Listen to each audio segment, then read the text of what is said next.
¿Cómo se siente estar encerrado? Un experimento personal en un centro penitenciario en Alemania. Son casi las 6, lo que significa que en breve empezaré a cumplir mi condena. En las próximas horas formaré parte de las aproximadamente 60.000 personas encarceladas en Alemania.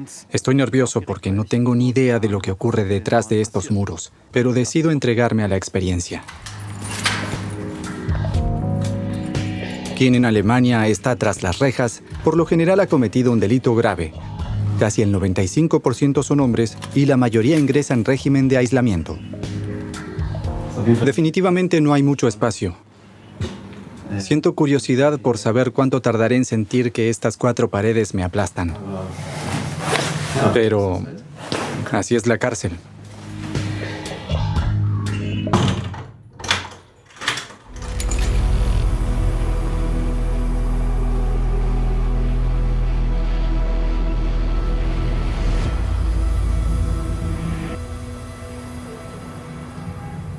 ¿Qué hace la cárcel con las personas? Después de mediodía, apenas tengo una ligera idea. Es bastante agobiante que la única vista hacia afuera sea a través de barrotes. El tiempo realmente pasa muy despacio. Incluso empecé a contar. Empecé a hacer una cuenta regresiva de minutos o algo así. Y eso que solo fue una experiencia breve. Ahora, de algún modo, me alegra poder volver a salir. Y realmente no sé cómo puede sentirse alguien que tiene que pasar aquí más tiempo y que además está obligado a hacerlo.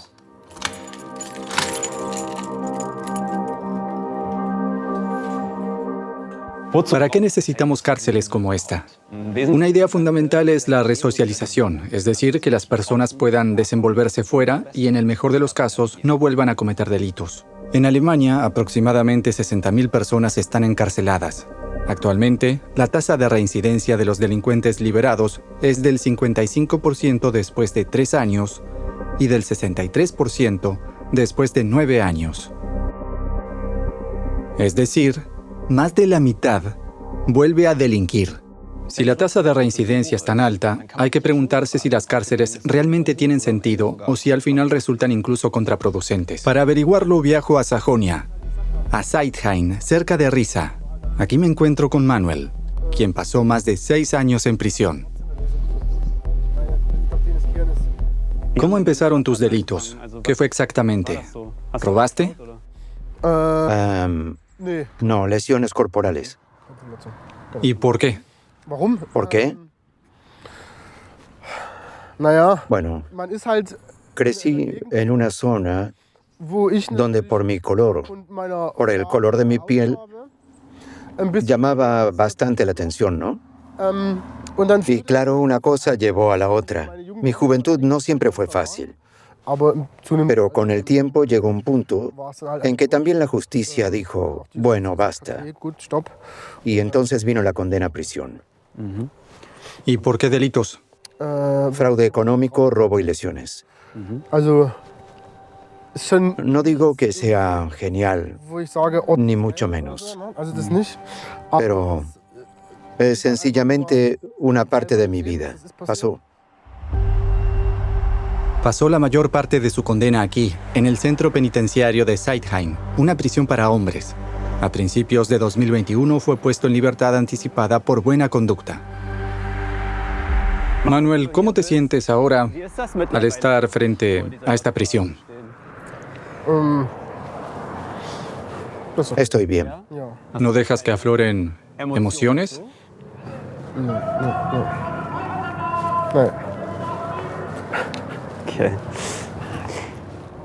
¿Qué crees?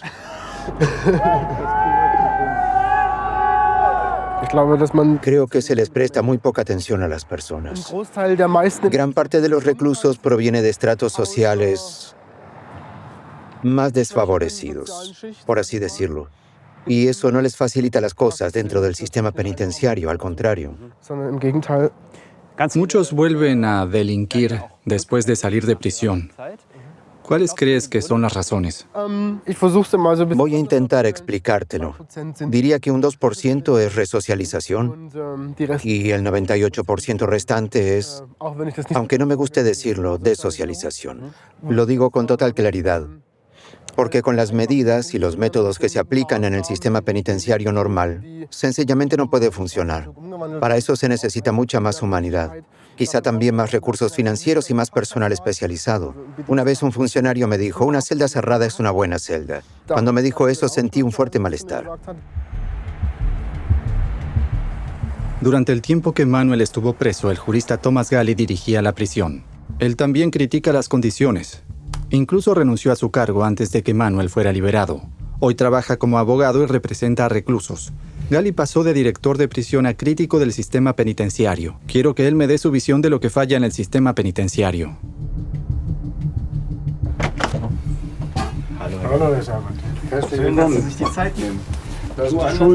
Gracias por tomarse el tiempo. Señor Gali, usted trabajó durante mucho tiempo en prisiones. ¿Qué fue lo que más le sorprendió? Lo que me sorprendió fue que, en última instancia, no funciona. Al menos no como debería. Entre tanto, se sabe que la criminalidad está relacionada con la socialización. La mayoría de las personas que delinquen tienen déficits en su socialización y se supone que el sistema penitenciario debe ayudar a subsanar ese déficit. En ese sentido, la idea de que podemos, entre comillas, crear justicia castigando al autor está superada. Un castigo razonable tendría que considerar mucho más las causas a largo plazo. La infancia, la juventud, etc. ¿Eso también podría significar dejar de lado ese sentimiento algo arcaico de querer vengarse? Exacto. Ese sigue siendo, desde mi punto de vista, el punto clave. Ese impulso sigue siendo demasiado fuerte. Y es obstáculo cuando se trata de un enfoque más racional frente a la criminalidad. Si observa el sistema penitenciario en su conjunto, ¿cómo lo evaluaría? Estas prisiones cerradas, con cientos de personas hacinadas en espacios muy reducidos durante meses o años, donde se forma o se fomenta una especie de cultura paralela, esas cárceles deberían abolirse. Diría que al menos el 90% de las personas actualmente encarceladas podría quedar en libertad, o al menos para ese grupo serían más útiles medidas fuera de la prisión, tal como la conocemos hoy. Por ejemplo, podrían participar en distintos programas de tratamiento, quizá con vigilancia mediante una pulsera electrónica y otras medidas similares. Tenemos que desarrollar caminos alternativos. En ese sentido, sí, las cárceles deberían abolirse. Pero no para todos los delincuentes, ¿o sí? Necesitamos protegernos de personas realmente peligrosas. A ellas hay que privarlas de la libertad, si es necesario, incluso de por vida, pero son muy pocas. Para esos casos, no hacen falta instituciones tan grandes. En Alemania hay más de 170 prisiones con alrededor de 60.000 personas encarceladas. Quien infringe la ley debe pagar por ello. La privación de libertad está legalmente regulada desde finales del siglo XIX y sigue siendo una de las penas más importantes. Me pregunto si realmente se puede o se debe replantear por completo. Estoy aquí en la prisión de Vilverda, cerca de Hamburgo, donde me reuniré con René Müller. Es el jefe del sindicato de los funcionarios penitenciarios y trabajó durante 20 años en prisiones. Tengo curiosidad por conocer su punto de vista. Me llevó mucho tiempo encontrar a alguien que conozca bien el sistema y quiera hablar conmigo sobre este tema. Muchos funcionarios evitan las cámaras. René Müller es el único que acepta una conversación dentro de la prisión. Hola, señor Seibert. Un gusto saludarlo. Para mí es un lugar poco habitual para una conversación. Usted probablemente esté mucho más acostumbrado a moverse diario. Ya estoy acostumbrado. He hablado con personas que cuestionan fundamentalmente si la pena de prisión es necesaria, al menos para una gran parte de los reclusos. ¿Qué opina usted de liberar a estas personas? Bueno, liberar, en algún momento todos tienen que ser liberados. Pero si me pregunta si existe una alternativa al sistema penitenciario, tengo que decir que el sistema tiene 3 pilares para la sociedad. El primero es la protección de la población frente a nuevos delitos. ¿Cómo se lograría eso si no existiera la pena de prisión? El segundo es la resocialización. El tercer pilar no debe olvidarse. El Estado tiene que garantizar cierto sentido de justicia. Si no existieran cárceles ni privación de libertad, creo que el Estado dejaría de ejercer el derecho y rápidamente caeríamos en la anarquía. Muy pronto volveríamos a una situación en la que impera la ley del más fuerte. Todos son argumentos que, en teoría, hablan a favor de las cárceles. Pero si la mitad de los reclusos vuelve a delinquir, surge la pregunta, ¿qué es lo que no funciona? En mi investigación descubro que en Alemania hay pocos científicos que estudien las prisiones. Viajo a Berlín. Aquí en el Instituto Max Planck se desarrolla en cooperación con las universidades de Duisburgo, Essen y Hamburgo un proyecto de investigación sobre la pregunta ¿qué efecto tiene la prisión sobre el cerebro? Ahora comenzará una nueva ronda. Su puntuación se ha restablecido a 100 puntos. Marvin es uno de los 150 participantes en el estudio. Tengo una cita con él y con la psicóloga Susanne Brindle en el laboratorio de pruebas. Hola. ¿Qué están haciendo? Estamos jugando. Es una prueba de reacción. ¿Una prueba? La prueba debe mostrar qué tan rápido funciona el cerebro de Marvin. Pasó más de 5 años encarcelado. Desde hace medio año está en libertad.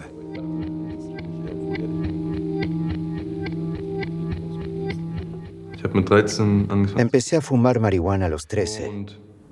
Luego a los 18 conocí a alguien, o más bien a las personas equivocadas, y de alguna manera terminé metiéndome en la venta. Y me condenaron a 4 años y medio por tráfico de drogas con armas, porque en mi casa encontraron cuchillos y armas de fogueo. Este juego mide su impulsividad. Se trata de ver si reacciona de forma controlada o impulsiva a las instrucciones. Lo segundo podría indicar un daño cerebral.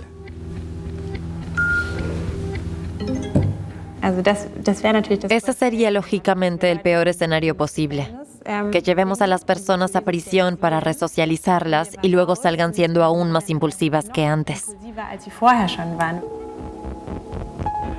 Para investigarlo con mayor precisión, Marvin debe hacerse una tomografía por resonancia magnética. Su cerebro fue escaneado por primera vez durante su tiempo en prisión. Ahora, un año después, se realiza un control. Como con todos los demás participantes del estudio, estén aún encarcelados o ya en libertad. En el escáner se miden diferentes áreas del cerebro. La neurocientífica Simone Kuhn y el psiquiatra Johannes Fuss quieren averiguar cómo cambian los cerebros durante el encarcelamiento y después de la liberación. Hay 3 regiones cerebrales que les interesan especialmente. La corteza prefrontal, que controla nuestras decisiones y acciones.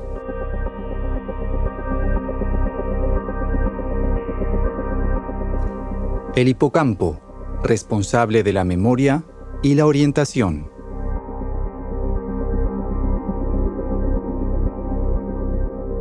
Y la amígdala, donde se procesan emociones como el miedo, la alegría y la ira.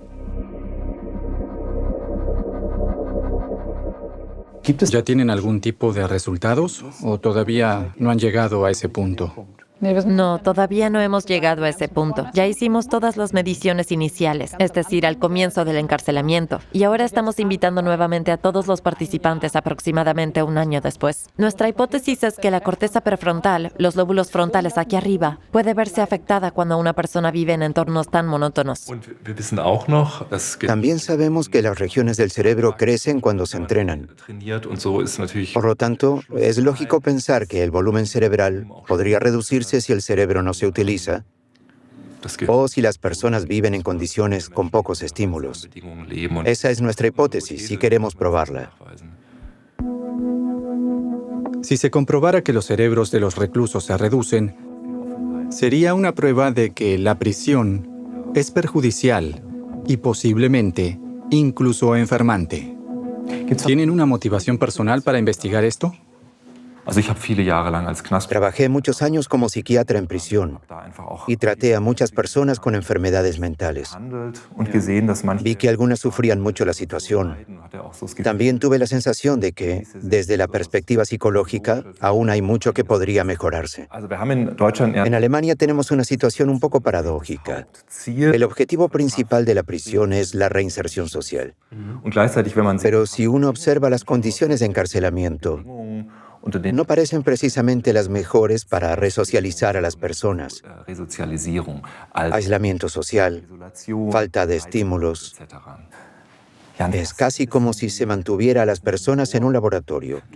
Todo está totalmente estandarizado. Sí, en un laboratorio no podríamos hacer algo así. No podemos someter a personas a condiciones tan extremas y obligarlas a vivir así. Eso estaría completamente prohibido, pero aquí lo hacemos a gran escala. Pero también es un grupo que tiene muy poco poder de representación. O sea que sencillamente lo aceptamos. Sí, en parte sencillamente lo aceptamos. Antes de investigar este tema, yo también pensaba que la prisión como castigo estaba bien. Ahora, ya no estoy tan seguro. Quiero comparar mis impresiones con la experiencia de Manuel. Pasó 4 años en régimen cerrado. Si miras hacia allá, justo a la izquierda, la primera ventana, ahí estuve alojado varios años.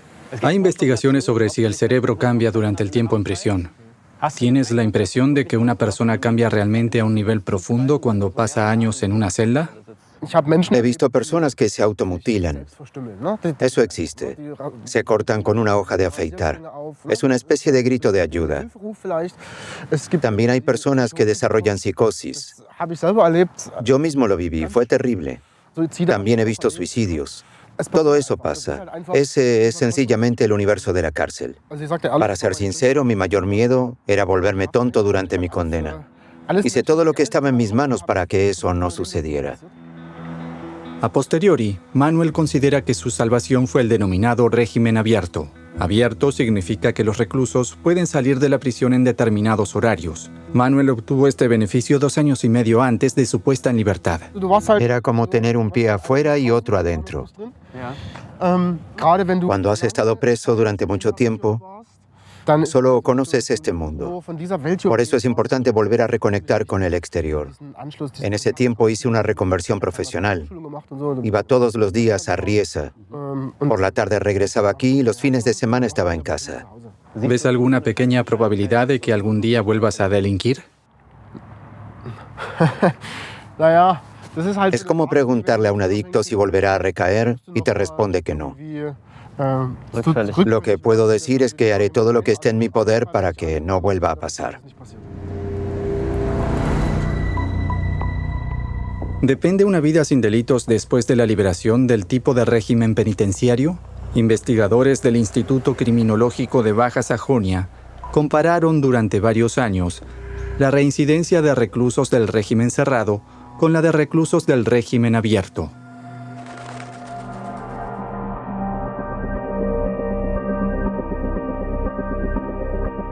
Los investigadores crearon lo que se denomina gemelos estadísticos, personas que coincidían en la gravedad del delito, antecedentes penales, historial de drogas y edad, pero que se diferenciaban en el tipo de régimen, abierto o cerrado, en el que cumplían su condena.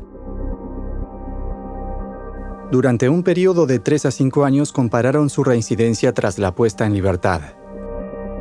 El resultado, el riesgo de volver a prisión es un 43% menor para quienes cumplen condena en régimen abierto. Es decir, es casi la mitad. Una diferencia considerable. Quiero hablar de esto con Thomas Galli. El jurista y exdirector de prisión lleva años pidiendo que más reclusos tengan acceso al régimen abierto. Actualmente en Alemania no llegan ni al 15%. Pero, ¿por qué? Porque existe un constante traspaso de responsabilidades. Las leyes están formuladas de manera que cada prisión decide si un recluso debe estar en régimen abierto o cerrado. Eso significa que si se decide enviarlo al régimen abierto y luego ocurre algo, por ejemplo que escape o cometa otro delito, La culpa recae en quien tomó la decisión. Eso hace que el sistema se aplique de manera muy restrictiva. ¿En qué se beneficia la sociedad del régimen abierto? La sociedad se beneficia porque muchos de los reclusos en régimen abierto tienen trabajos normales, sujetos a impuestos y a seguridad social. Es decir, pagan impuestos. Y si alguien sigue ganando dinero, puede destinar una parte a reparar el daño causado. Eso también beneficia a las víctimas. Reparar el daño es algo profundamente humano y razonable. Es evidente que es mejor que el daño sea reparado a que no lo sea. Es una forma de mirar hacia el futuro y, en cierto modo, también de sanar. Y responde al verdadero interés de quienes han sido perjudicados. A menudo se afirma que necesitamos castigos duros por respeto a las víctimas. Eso puede ser cierto para algunas, pero no para todas. En lugar de centrarse solo en la dureza de las penas, Thomas Galli pide que también se hable de reparación en beneficio de las víctimas. Pero ¿cómo sería en la práctica? Saskia eligió ese camino después de que casi la mataran. Nos encontramos en Hannover. Encantado de conocerte y gracias por tomarte el tiempo. No es algo tan habitual hablar de algo así frente a una cámara. ¿Puedes contarme qué fue exactamente lo que pasó entonces? Sí. Mi exnovio intentó matarme con 18 puñaladas en mi departamento. ¿Por qué? Llevábamos una vida completamente normal. En ese momento mi exnovio perdió su trabajo. Se dejó llevar. Conoció a las personas equivocadas. Y volvió a consumir drogas. ¿Y entonces hubo una discusión? Sí, exacto. Esa mañana a las 8:10 entró por la ventana de la cocina con un ladrillo y yo todavía estaba en la cama. ¿Te tomó por sorpresa? Sí, me tomó por sorpresa. Intercambiamos unas palabras, no recuerdo bien qué dijimos, y entonces me apuñaló con un cuchillo de cocina. De eso me acuerdo perfectamente. Por suerte el hospital, la sala de urgencias, estaba justo enfrente. ¿Se llevaron directamente allí? Sí, de inmediato. Me operaron de urgencia, de lo contrario no habría sobrevivido. Pero jamás pensé que él realmente sería capaz de hacerme algo así. Nunca. La pregunta del por qué la perseguía.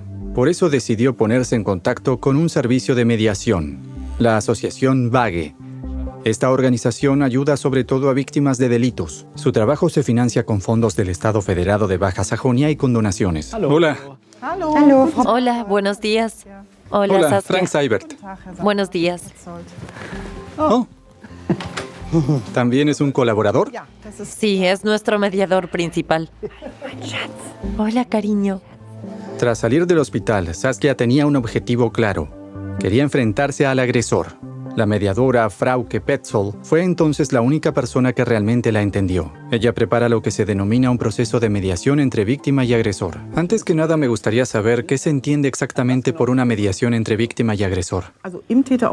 En este proceso se busca aclarar lo ocurrido en un delito entre la persona que lo cometió y la víctima. También se trata de reparar el daño en un sentido amplio. Compensación, indemnización por dolor y sufrimiento o reparación económica. En realidad, este modelo surgió sobre todo para que las víctimas tengan la oportunidad de expresar y defender sus intereses. ¿Qué tiene de especial el caso de Saskia? ¿Es diferente al de otros que suelen llevar? Sí, sin duda es diferente. Se trata de un delito muy grave. En casos así hay una preparación muy intensa con ambas partes antes de que siquiera se produzca un encuentro. ¿Recuerdas aún esa preparación? Sí, ¿Qué hacían claro. en esas reuniones? Hablábamos de mí, hablábamos de él, de cómo procederíamos, de lo que yo quería preguntarle. ¿Te ayudó? Sí. ¿Y cómo puede concretarse una mediación así? En el caso de Saskia, en realidad ya no hay mucho que compensar. Quizá una disculpa, quizá una explicación. Exacto, por eso este caso me parece tan importante. En delitos tan graves es difícil hablar realmente de reparación. Sí hubo una compensación, pero a veces es más bien algo simbólico. ¿Cómo qué, por ejemplo? Quizás una suma de dinero. En esas conversaciones con tu exnovio, ¿qué fue lo que más te ayudó? ¿Qué te permitió, de alguna manera, cerrar ese capítulo? Que no haya odio entre nosotros. No lo recuerdo exactamente. Espera un momento. ¿Quiere que le ayude? Sí. Usted tenía la impresión de que él no lo hizo de forma plenamente consciente. Que no fue con intención deliberada, sino que ocurrió por las drogas, los medicamentos, todo eso. Exacto. Eso era lo que le importaba. Yo tenía la sensación de que usted pensaba que él estaba desquiciado. Sí, exacto. Y quería aclarar eso con él. Recuerdo que esa conversación fue un momento muy fuerte.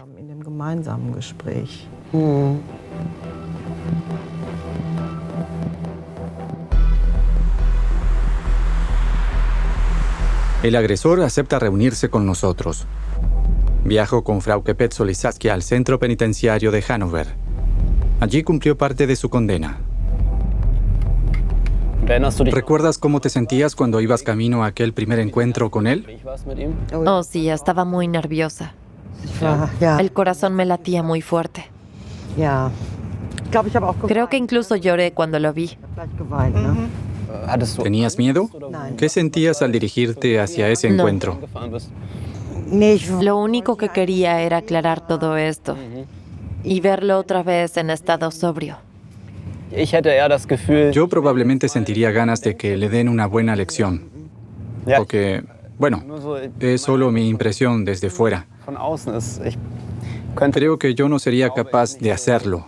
Sí, bueno, cada persona lo vive de forma distinta.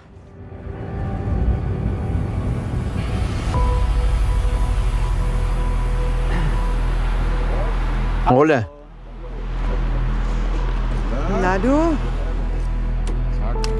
Thomas salió en libertad en otoño de 2023. Pasó casi 7 años entre rejas. Gracias a una terapia, hoy está libre de drogas. Tras el ataque con cuchillo contra Saskia, fue detenido en el mismo lugar de los hechos. Cuando la jueza me comunicó la orden de detención, me dijo que ella no había muerto, pero que estaba en cuidados intensivos. Y eso fue todo. En ese momento ni siquiera entendía realmente lo que había hecho. Cuando escuchaste por primera vez hablar de esta mediación entre víctima y agresor, y supiste que Saskia quería hablar contigo, ¿cómo reaccionaste? Al principio me dio miedo. No sabía cuáles eran sus intenciones. Pero luego tú viniste a hablar con nosotros e hicimos esas reuniones preparatorias. Para mí fue como un pequeño salvavidas, una forma de empezar a afrontar todo esto. Porque cuando estás en prisión, después de haber hecho algo terrible, te absorbe por completo la rutina carcelaria. Y eso de alguna manera también te aparta de enfrentarte realmente a tu responsabilidad. Entonces, en tu opinión, en lugar de simplemente encerrar a las personas, sería importante que se enfrentaran a lo que han hecho. Eso es fundamental. Si encierras a alguien que aún no es consciente de su culpa o que sigue aferrado a su versión subjetiva de los hechos, no sirve de nada. ¿Qué dirías que te aportaron esas conversaciones con Saskia? ¿Qué significaron para ti en relación con el delito que cometiste? Antes que nada, entender realmente la culpa que cargué sobre mí. Comprender lo que ella sufrió, las secuelas físicas. Ella todavía las tiene hoy. Y esa es una culpa por la que tengo que responder. Y voy a responder por ella. Me parece muy generoso por tu parte. ¿Dirías que lo has perdonado? Sí, sí. No es algo que se pueda dar por sentado. No, no lo es. Y aunque me hayas perdonado, sigo siendo plenamente consciente de mi culpa. Y eso probablemente no habría sido así si no hubiera tenido la oportunidad de enfrentarme a todo esto. Muchas gracias por estar dispuesto a hablar de ello. Forma parte de asumir la responsabilidad.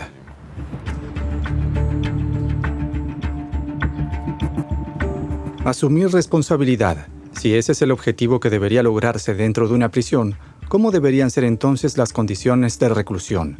En la Universidad Libre de Berlín se investiga esta cuestión desde 2022. La profesora de Derecho Penal, Kerstin Drenhan, analiza las condiciones en las que viven las personas en prisión. Después de tantas conversaciones, me surge una pregunta fundamental. ¿Hasta qué punto debe o puede ser dura la cárcel? A veces noto en mí una especie de resistencia interior, la sensación de que alguien ha hecho algo malo y ahora además debemos preocuparnos de que esté especialmente bien en prisión. Sí, mucha gente tiene la impresión de que el sistema penitenciario quizá es demasiado amable o cómodo, como si ya no fuera un castigo. Pero hay que tener claro algo. El maltrato no forma parte de la pena de prisión. La pena consiste en la privación de la libertad de movimiento, y eso ya es muy duro. Es terrible no poder salir. Kerstin Drenhan quiere mostrarme su estudio. Ella y su equipo investigan cómo influye el trato de los funcionarios con los reclusos en la vida dentro de la prisión.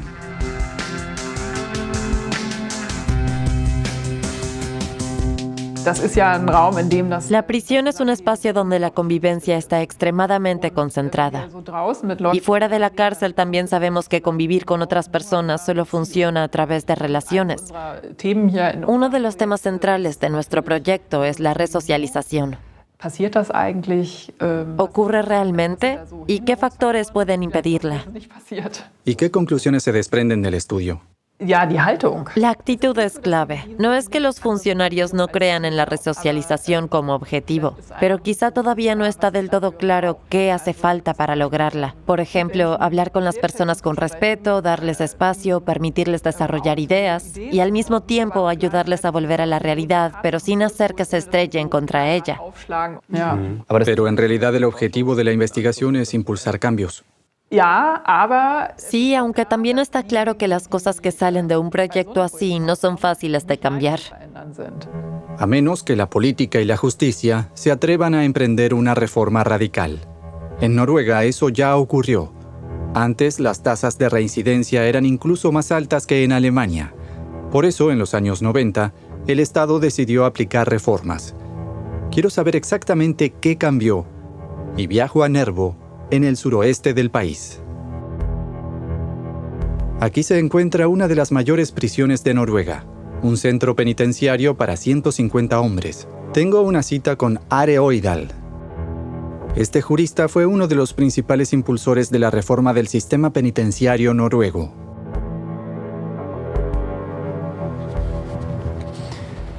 Hola, soy Frank. Are, has trabajado en prisiones, ¿verdad?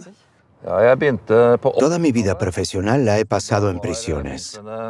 Cuando empecé a principios de los años 80, la situación era extrema. Había muchos disturbios. El sistema era básicamente solo custodia. La tasa de reincidencia superaba el 70%.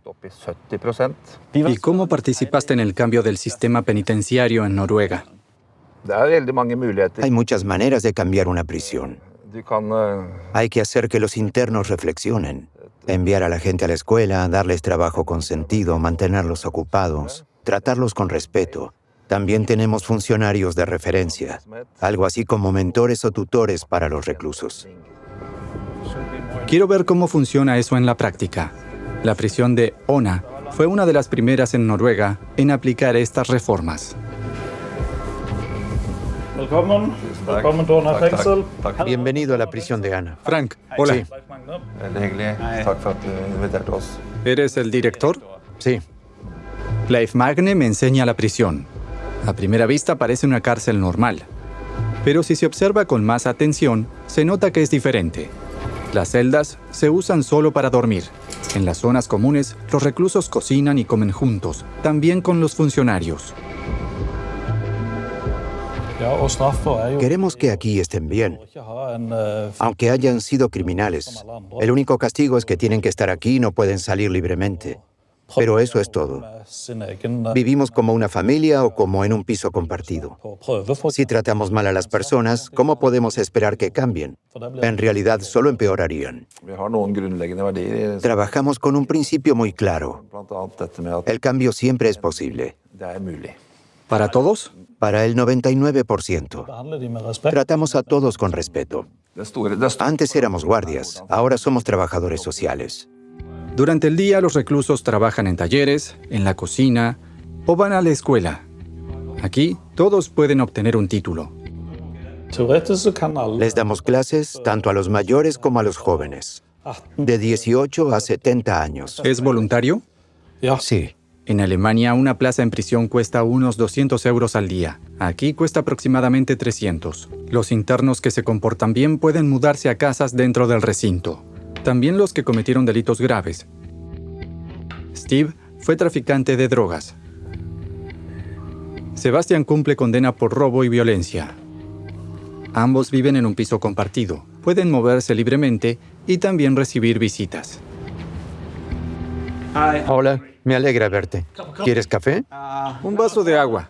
Claro. Ellos mismos se encargan de las tareas del hogar. Gracias. Con gusto. ¿Cuánto tiempo llevan aquí, en la prisión? Yo, 3 años. 3 años. ¿Y tú? Casi 2. 2. Sí. ¿Cómo describirían el sistema penitenciario noruego? ¿Es demasiado lujoso? No diría que es lujoso. Es justo. Es mucho más abierto que en otros lugares.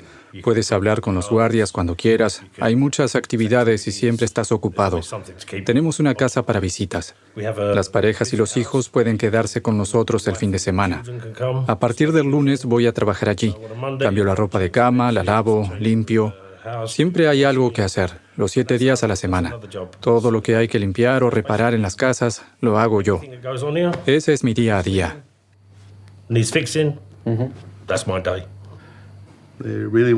Aquí quieren que hagas algo con tu vida. Si muestras voluntad, te ayudan. Quiero hacer una formación profesional y obtener un título. ¿Un título? Sí, quiero formarme como fontanero. Algo así como jefe de proyectos. Mi vida ha mejorado mucho. He recuperado la esperanza. Cuando te tratan como a un ser humano, cambias. Cambia tu comportamiento y tu forma de pensar. En Noruega, solo el 20% de los reclusos reincide. Así que es posible. Si funciona aquí, ¿no podría funcionar también en Alemania?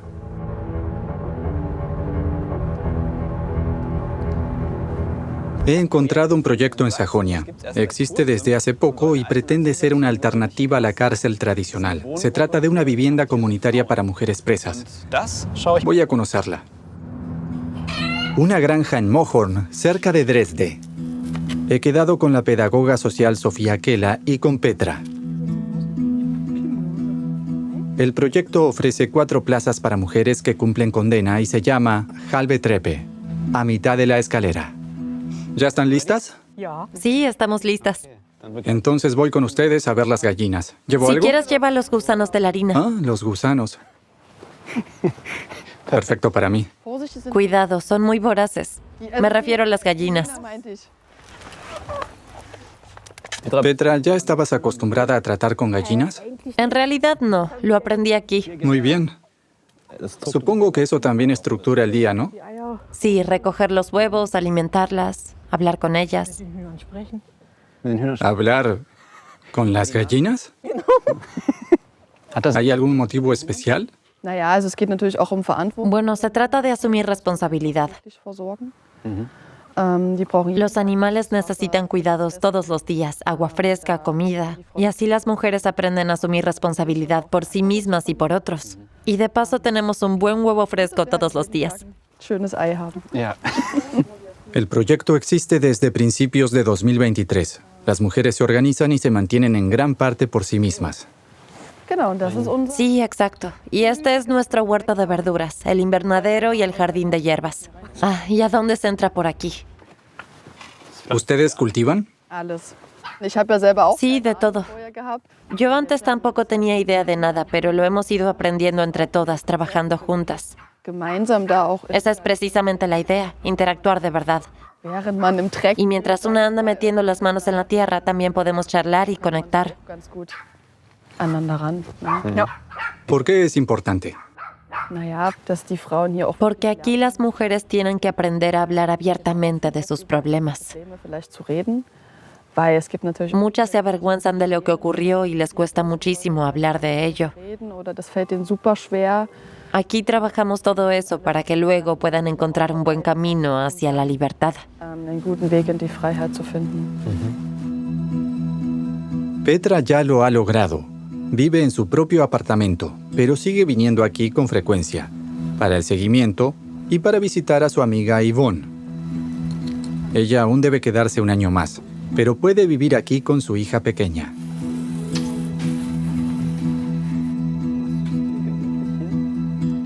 ¿Este es el apartamento al que te mudas? Sí, estoy muy contenta de tener por fin una vivienda. Hace mucho que no tenía algo así. Prácticamente he recuperado mi vida cotidiana. No está nada mal. Y aún así sigue siendo una forma de cumplir una condena, Cuando ¿no? estás aquí se te olvida. No se siente como una cárcel. Y justamente de eso se trata, de un puente hacia la libertad. Para muchas personas esa transición es muy difícil. Las primeras mujeres que llegaron aquí se sorprendían. Nadie estaba vigilándolas todo el tiempo. Podían sencillamente estar solas en el recinto. ¿Dirías que un régimen abierto, como el de aquí, sigue siendo realmente un castigo? Sí, claro que es un castigo. Están cumpliendo su condena aquí.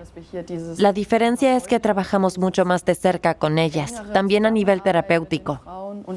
La idea es que con lo que aprendemos y trabajamos aquí juntas puedan llevar después una vida sin delitos. Hasta ahora ninguna ha reincidido. Cada plaza cuesta unos 300 euros al día, aproximadamente lo mismo que en Noruega. Ese dinero se destina sobre todo al alto nivel de acompañamiento. Aquí siempre tiene que haber alguien, las 24 horas, también los fines de semana. Es un trabajo muy intensivo, casi 1 a 1. En una prisión cerrada, en cambio, puedes tener 50 personas en una misma unidad y solo un servicio social para todas.